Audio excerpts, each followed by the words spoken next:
day mga katropa. Papunta tayo ng grocery. Bili tayo ng protein bar. Bago yan, intro muna tayo.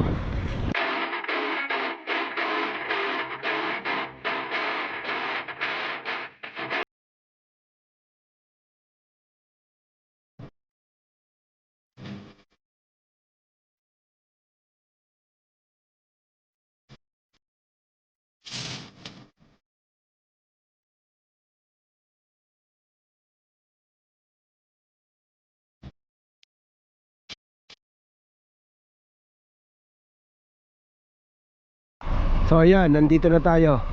Dito yan sa may Discovery Garden Street 1. Ayan o, Viva Supermarket. Ang mumura ng mga protein bar dyan.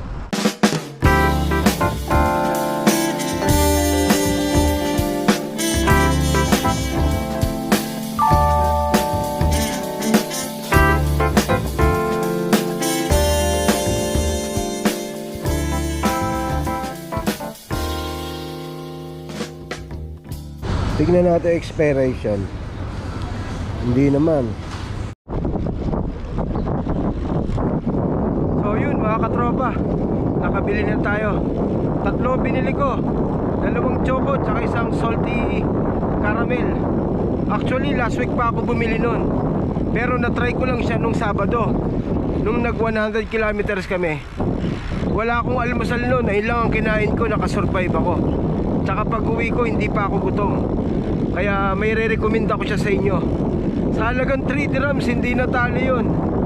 Medyo may tigas lang siya, pero para sa akin okay. Kasi ang habol ko dun yung resulta sa katawan ko eh. Maganda yung pasok eh. Kaya may re-recommend ako siya sa inyo. Medyo matigas siya, pero ginagawa ko, hindi ko na lang nilalakihan yung subo para madali siya malusaw.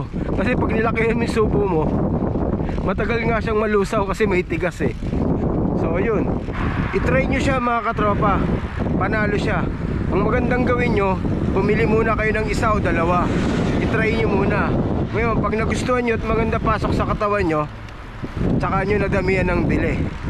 So hanggang dito lang itong video natin. If you enjoyed this video, please like and subscribe and hit the notification bell. Salamat!